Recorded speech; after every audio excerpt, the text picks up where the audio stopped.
বন্ধুরা রান্না করে চলে এলাম। আর আজকে তোমাদের মাছ পাতুরি দেখাবো, বাটা মাছ দিয়ে মূলো দিয়ে মাছ পাতুরি করবো। আর সেই রেসিপিটা তোমাদের সঙ্গে শেয়ার করবো। আমি কী কী করে করি মাছ পাতুরিটা, সেটাই তোমাদের সঙ্গে শেয়ার করব। চলো দেখি আমি কী কী নিলাম মাছ পাতুরি করার জন্য আর কী কী করে করবো, সেটা তোমরা পুরো ভিডিওটা দেখবে। আর ভিডিও রিলেটিভ একটা কমেন্ট করবে কেমন লাগলো তোমাদের। আর তোমরাও এইভাবে করে খেয়ে দেখবে কেমন লাগে। চলো যাই। মাছ পাতুরি করার জন্য প্রথমে দেখো এই যে বাটা মাছ, আমি বাটা মাছ দিয়ে মাছ পাতুরিটা করবো। আর এই যে দেখো মূলোটা ঝুরঝুর করে কেটে ঝিরিঝিরি করে তারপরে আমি নুন মাখিয়ে রেখেছি। আর মূলোটা খুব নরম সফট হয়ে গেছে। আর এর সঙ্গে আমি দেখো মশলা নেব, এই যে জিরে স্বাদ অল্প সামান্য, আর সর্ষে, কিছু রসুন আর কিছু শুকনো লঙ্কা নিয়েছি, দেখতে পাচ্ছ। এটা আমি মিক্সিতে পেস্ট করব। আর এই যে কলা পাতা, আর এই কলা পাতায় আমি মাছ পাতুরিটা করব। আর তার সঙ্গে আমি কিছু এই যে ধনে পাতা অ্যাড করব। ধনে পাতা এখনও কেটে বাছা হয়নি, ওটাও করব। ততক্ষণ আমি এগুলো একটু গুছিয়ে নিই, তারপরে তোমাদের সামনে আসছি কি করে কি মেখে টেকে তোমাদের আমি সম্পূর্ণ ভিডিওটাই দেখাবো। চলো যাই।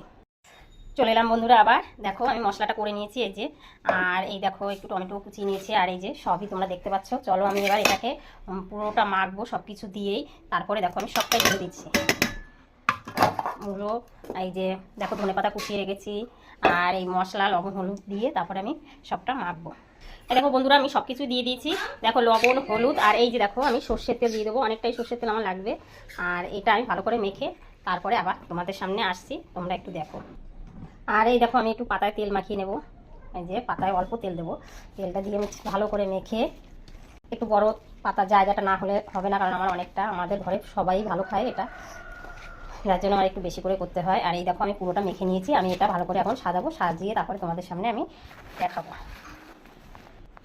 এই দেখো বন্ধুরা আমি নিচে দেখো মাখা মূলোটা দিয়ে দিয়েছি, উপরে দেখো মাছটা দিয়েছি। এবার আমি এই মাখা মূলো আরও কিছুটা আছে, সেটা দিয়ে আমি পুরো মাছটাকে আমি ঢেকে দেবো। দেখো পুরো মাছটাকে আমি ঢেকে দিয়েছি দেখো। আর এটা হতে অনেকটাই সময় লাগে, খুব তাড়াতাড়ি হবে না, যেহেতু দেখতে পাচ্ছ কতটা উঁচু। আর এটা আমি এপিট ওপিট করে ভেজে নিতে হবে। এই যে বন্ধুরা কড়াইটা বসিয়ে দিয়েছি, এবার আমি মাছ পাতুরিটা দেবো। আর এই যে দেখো পাতা দিয়ে দিচ্ছি আমি এর মধ্যেই। এবার মাছ পাতুরিটা বসিয়ে দেবো। এই দেখো এই যে বসিয়ে দিলাম, দেখতে পাচ্ছ দেখো কি সুন্দর করে বসিয়ে দিয়েছি। এবার এই মূলোটা যতক্ষণ না সেদ্ধ হয় ততক্ষণ আমাদের করতে হবে। আর আমি গ্যাসটা কমিয়ে দেবো, নাহলে পাতাটা পুড়ে যাবে। পাতাটা পুড়লে আর হবে না, ওর জন্য একদম গ্যাসটা কমিয়ে দিলাম। আর এটাকে আমি একটু ঢাকাও দিয়ে দেবো যাতে মূলোটা একটু সেদ্ধ হয়। দেখো বন্ধুরা আমি এটাকে ঢেকে দিয়েছি। আর এটা থেকে অনেকটা হয়তো জলও বেরোবে, কিন্তু আমার জলটা টানাতে হবে পরে, কিন্তু আগে আমি এটাকে ভালো করে সেদ্ধ করে নেব। এই দেখো বন্ধুরা দেখো অনেকটা দেখো জলটা টেনে গেছে। মাঝে মাঝে তোমরা একটু দেখবে কেমন কি হয়েছে, তারপরে সেই বুঝে নামাবে। আর দেখো নিচের পাতাটা দেখো দেখো হালকা পোড়া পোড়া হয়েছে। আর আমি একটু পরে পাতাটা চেঞ্জ করবো, এখনও সামান্য একটু সময় থাকবে, তারপরে আমি এটা উল্টে দেবো। আর আমি দেখো এই নিচের পাতাটা এবার ফেলে দেবো, যেহেতু নিচের পাতাটা পুড়ে গেছে। আর নিচের পাতাটা আমি ফেলে দেবো।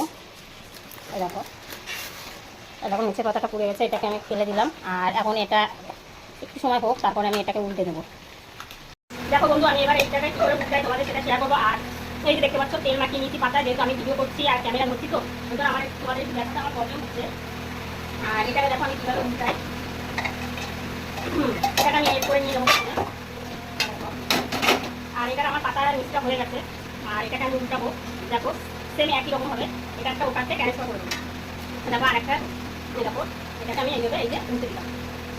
আগের মতো আবার একটা পাতা দিয়ে দেবে কড়াইতে। আর এটাকে উল্টে আবার সুন্দর করে বসিয়ে দিতে হবে।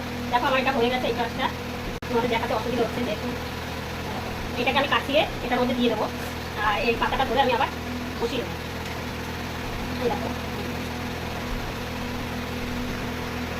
এই দেখো বসিয়ে দিয়েছি। আর এটা আমি এখন কাছিয়ে এর মধ্যে দিয়ে দেবো। আবার সেই সেম প্রসেসে উল্টে এটাকে আবার ঢেকে দিলাম। এবার ওই পিঠটা ভালো করে সেদ্ধ হবে, পাতাটা পুড়ে যাবে, তারপরে আমি এটা নামিয়ে নেবো, তাহলে আমার পুরো রেডি। দেখো বন্ধুরা এটা থেকেও দেখো জল বেরিয়েছে। এই জলটা তখন টানবে, টেনে যাবে, একদম শুকিয়ে যাবে, তারপরে আমি এই মাছ পাতুরিটা নামিয়ে দেবো। এই দেখো বন্ধুরা মাছ পাতুরি পুরো কমপ্লিট। আর আমি এখন এটাকে নামিয়ে নেবো। এখন আর এটাকে আর কিছু করবো না, পুরো কমপ্লিট হয়ে গেছে। এই দেখো নামিয়ে নিয়েছি। আর কেমন হয়েছে একটু কমেন্টে বলবে। ঠিক আছে, tata bye bye, see you.